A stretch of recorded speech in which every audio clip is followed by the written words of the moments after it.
पानी आ रहा है ऊपर से, ये सारा उस ग्लेशियर का है? जी जी वो सारा उस ग्लेशियर का। ठीक है। तो ये आप जो मुझे पहले पूछ रहे थे कि चश्मे का पानी, वो इसका है? जी जी चश्मे का पानी इधर से ही मिलते हैं, बड़े ज़बरदस्त पानी मिलते हैं चश्मे से। ओके सो व्यूवर्स, इम्पॉर्टेंट चीज़ मैं मेंशन कर दूं, चेक करें। ज़मीन पे ये जन्नत से कम नहीं है, वो ऊपर रका पोशी है। जब हम स्कर्दू से इस साइड पे आ रहे थे तो इसकी टिप नज़र आती थी।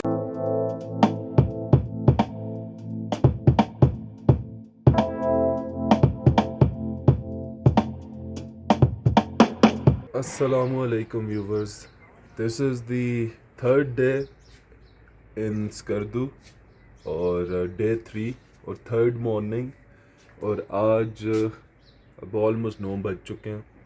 नाश्ता करेंगे और नाश्ता करने के बाद हम निकलेंगे हुंजा के लिए। और एक और बात मैं बताता चलूँ कि कल मंथोका वाटरफॉल पे हम लोग थे, और मंथोका वाटरफॉल पे I hope I am pronouncing it right, Manthoka waterfall पे तकरीबन हम लोग यहाँ से निकले फोर्ट के पास से तकरीबन 6 बजे, और ऑलमोस्ट 1 घंटा 40 मिनट लगे वहाँ पहुँचने तक। पहुँचने के बाद वाटरफॉल एंजॉय किया। दिन के टाइम जाना चाहिए बेटर व्यू के लिए, लेकिन मैं सजेस्ट करूँगा ये एक नई चीज़ है, रात के टाइम आप ये चीज़ एंजॉय कर सकते हैं। वहाँ पे सुकून होता है, बिल्कुल कोई भी नहीं होता, और specially if you are with family then you gonna love that time. और रोड सिक्योर है, पीसफुल है, कोई ऐसा मसला नहीं है। अगर यहाँ का आपके पास ड्राइवर है तो रात का सफ़र भी फिर सुकून वाला है। वहाँ से फिर मैंने first time trout fish try की। करने के बाद फ्रेशली उसको वहाँ से फार्म से ही कैच भी किया। फ़िश पकड़ने के बाद उसको वहीं पर फ्रेश पकाया जाता है, वो खाई। और वापस हम ऑलमोस्ट पहुँचे तकरीबन 11:30 बजे, और सोते सोते ऑलमोस्ट 1 बज चुका था, 1 डेढ़ बजे। तो आज सच नींद पूरी नहीं है, लेकिन क्या करें, घूमने फिरने आए हैं, नींद पूरी करने नहीं आए। अब चलते हैं अंदर, जाके खाना खाते हैं और उसके बाद निकलते हैं। आज हुंजा जाने के लिए रास्ते में काफ़ी सारी अट्रैक्शंस आएंगी। रकापोशी व्यू पॉइंट और 2-4 व्यू पॉइंट और हैं इस तरह के, तो सब आपके साथ जाके शेयर करते हैं। Okay so viewers, we are leaving Shangri-La resort, और अब हम जाने लगे हैं हुंजा। और हुंजा में रास्ते में व्यू पॉइंट्स जो आएंगे वो कवर करते हुए जाएंगे। और कोशिश की थी 10:30 तक निकलना था, लेकिन 11:30 हो चुके हैं। ओके सो व्यूवर्स, स्कर्दू से एग्ज़िट हमने ले लिया, और बेसिकली ये स्कर्दू ही है। अभी बस यहाँ से हम निकल रहे हैं, और आप सराउंडिंग्स चेक कर सकते हैं इसकी, कि अभी भी यहाँ पर काफ़ी सारी डेवलपमेंट हो सकती है। पहाड़ी इलाका तो ये है, लेकिन मैदान भी काफ़ी अभी बाकी है। यहाँ पे होटल्स, बिल्डिंग्स, काफ़ी सारी चीज़ें बन सकती हैं, लेकिन अगर वो बन जाएंगी तो ये जो खूबसूरती है फिर ये बाकी नहीं रहेगी। एक और इम्पॉर्टेंट चीज़ मैं मेंशन कर दूं, मैं तो फ़र्स्ट टाइम गया था इस एरिया में, और जो लोग जाते रहते हैं उनके लिए शायद ये नई नहीं होगी, लेकिन काफ़ी सारे व्यूवर्स जो नहीं गए और जो ये देख के यहाँ से मालूमात इकट्ठी कर रहे हैं, उनके लिए भी मैं ये नॉलेज में इजाफ़ा कर दूं कि ये जो फसल देख रहे हैं आप, ये गंदम है।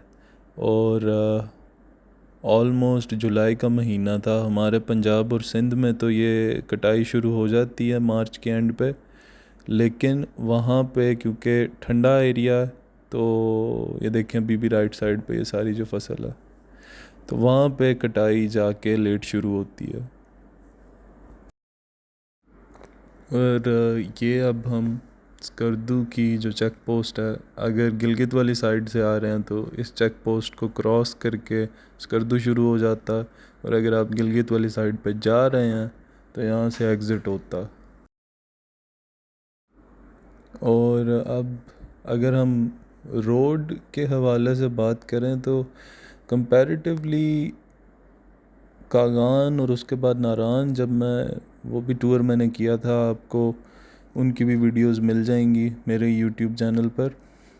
लेकिन खैर उस रोड से कंपैरेटिवली ये रोड बहुत बेहतर है, और शायद ही कोई एक दो पैच मुझे मिले हैं स्कर्दू से लेकर गिलगित तक, हार्डली कुछ छोटी सी जगह से जहाँ से रोड डैमेज हुआ हो, वो भी इसलिए कि ये जो राइट साइड पे अब आप पहाड़ देख रहे हैं इसके साथ साथ से रोड गुजर रहा, तो जब भी ऊपर से लैंडस्लाइडिंग होती है, चट्टानें गिरती हैं नीचे, तो वो रोड को भी डैमेज करती हुई नीचे रिवर में गिरती हैं उस वजह से। अदरवाइज़ रोड की कंडीशन काफ़ी अच्छी है। और हाँ ये है कि डबल रोड नहीं है यहाँ पे, सिंगल रोड पे आपको जाना पड़ेगा, इसलिए एहतियात से चलानी पड़ती है। और अगर आप फोकस कर रहे हैं और गौर करेंगे तो कॉन्स्टेंटली जब से स्कर्दू से निकले हैं, road is going downwards. Downward जो रोड है वो जाना शुरू कर देता है जैसे ही आप स्कर्दू से एग्ज़िट करते हैं। और रास्ते में ये तकरीबन एटलीस्ट 2.5 घंटे लगते हैं अगर आप 90 की स्पीड पर जा रहे हो, नहीं तो 3 घंटे भी लग सकते हैं स्कर्दू से गिलगित पहुंचने तक, और 2.5 घंटे तो लग ही जाते हैं। वो सारा जो 2.5 घंटे का सफ़र है आपको फ़ील होगा कि रोड जो है वो नीचे जाता जा रहा।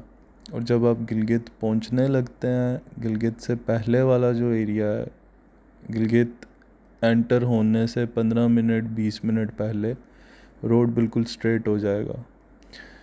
तो इसका मतलब ये है कि स्कर्दू ऊंचाई पे है और गिलगित जो है वो कंपैरेटिवली प्लेन ग्राउंड पे आ जाता है। और दोबारा से जब आप एग्ज़िट लेते हो गिलगित से, तो दोबारा से रोड अपवर्ड जाना शुरू हो जाता, ये अब आप आगे की वीडियो में देखेंगे।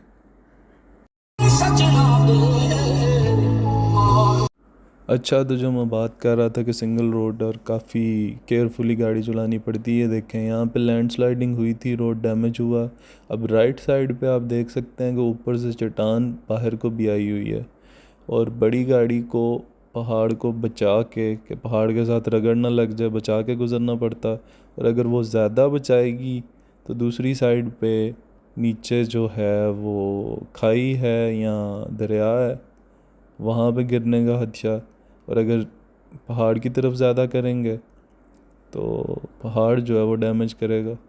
छोटी गाड़ी तो चलें इजीली निकल जाती है, लेकिन salute to these truck drivers कि ये बड़ी महारत से वहाँ पे चला रहे होते हैं।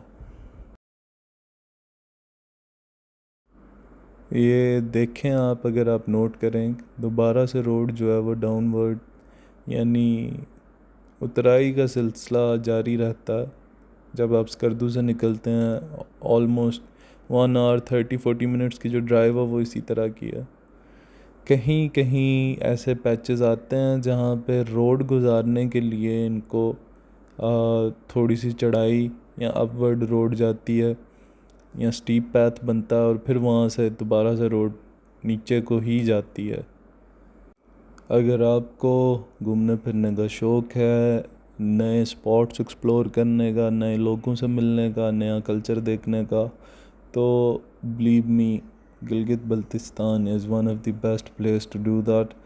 और अगर तो आपको ड्राइविंग का क्रेज़ है और लॉन्ग ड्राइव्स, तो कहता हूँ या मैं समझता हूँ कि पाकिस्तान में this is one of the best road.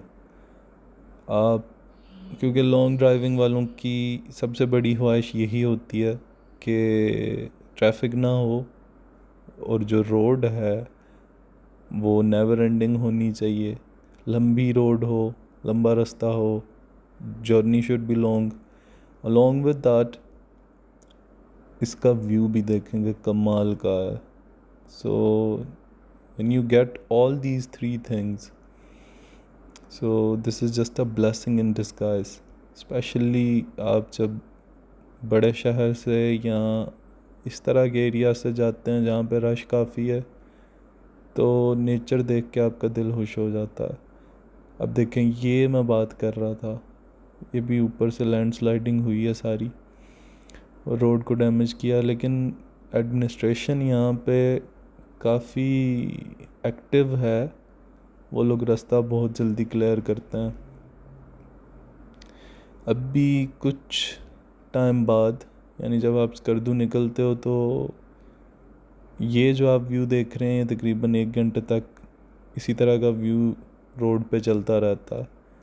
उसके बाद आगे चल के आपको टिप नज़र आने लग जाती है ग्लेशियर्स की.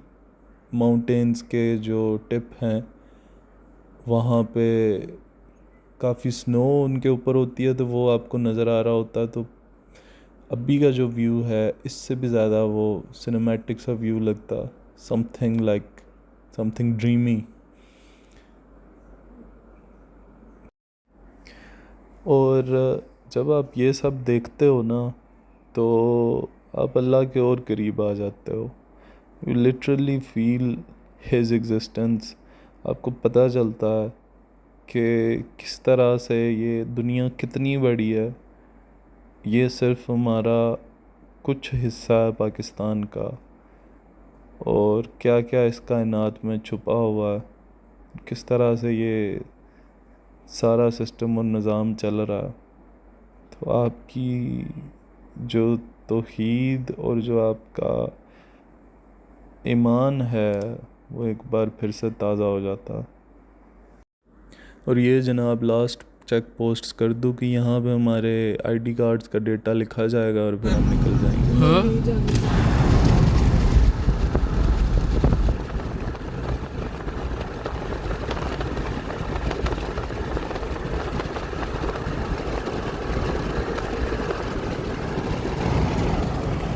वो सामने हिंदू कश है. वो हिंदुकश, हम कराकोरम पे बैठे हैं. और दूसरे लेफ्ट साइड हिमालय है सर. हिमालय में कश्मीर इस तरह चीज़ें आता है. और ये हिंदुकश में सूबा सरहद, स्वात, चित्राल, अब ये कराकोरम में हुंजा, चाइना, केटू कराकोरम आती है सर. जी, तो गिलगित यहाँ से अब रह गया है 45 किलोमीटर और खुंजा 130 किलोमीटर, 130 किलोमीटर. और यहाँ से अब आप नोट करना शुरू कर देंगे जो मैं आपको पहले कह रहा था कि जैसे ही हम गिलगित सिटी के करीब पहुँचेंगे तो रोड प्लेन और स्मूथ होना शुरू हो जाएगी. गिलगित वाला जितना भी पैच है, जब आप स्कर्दू की तरफ से आते हैं गिलगित के करीब पहुंचते हैं, और जब गिलगित क्रॉस करके हुंजा की तरफ आप जाते हैं, ये सारी रोड आपको कंपैरेटिवली और ज़्यादा ब्रॉड खुली भी मिलेगी. इस पे मोड़ वगैरह भी नहीं है इतने. और ये आप राइट साइड लेफ़्ट साइड आप चेक करेंगे, दोनों साइडों पे पहाड़ भी ऐसा सच इतने नहीं हैं. ये काइंड ऑफ प्लेन एरिया है कंपैरेटिवली स्कर्दू और हुंजा की निस्बत. और इसीलिए यहाँ पे टेम्परेचर भी थोड़ा ज़्यादा होता है गिलगित में. यहाँ पे ठंड नहीं होती. रात के टाइम पे मौसम अच्छा होता है, लेकिन गर्मी में यहाँ पर दिन के टाइम पे एसी चलाना पड़ता गाड़ी में. सो बात हो रही थी तौहीद की और आपका ईमान रिफ़्रेश हो जाता. तो इस तरह का व्यू और सीनरी देखकर आपका जो अंदर का शायर होता वो भी बाहर आ जाता.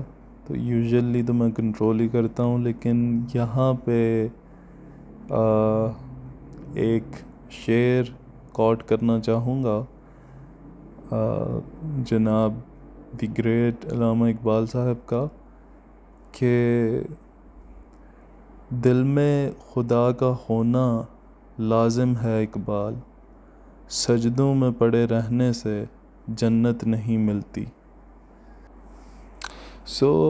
इस कदर ये सारा एरिया हसीन है कि आपको समझ नहीं आती कि आप क्या क्या कैप्चर करें और क्या छोड़ें। अगर स्कर्दू से निकल कर यहाँ तक कि मैं वीडियो सारी कैप्चर करता तो 2.5-3 घंटे की हो जानी थी। वीडियो ऑलरेडी काफ़ी लंबी हो चुकी है, मैंने इसके बिट्स एंड पीसेस आपके लिए रिकॉर्ड किए हैं। इसका सेकंड पार्ट जल्दी मैं अपलोड करूँगा, जिसमें मैं रकापोशी पे रुका हूँ व्यू पॉइंट पे, और वहाँ रुकने के बाद मैं फिर आगे हुंजा के लिए निकला हूँ। तो साथ में जुड़े रहिए, रकापोशी के अमेजिंग व्यूज़ आगे आने वाले हैं। और वहीं रुक कर खाना खाया था। That is one of the most rememberable lunch I ever had.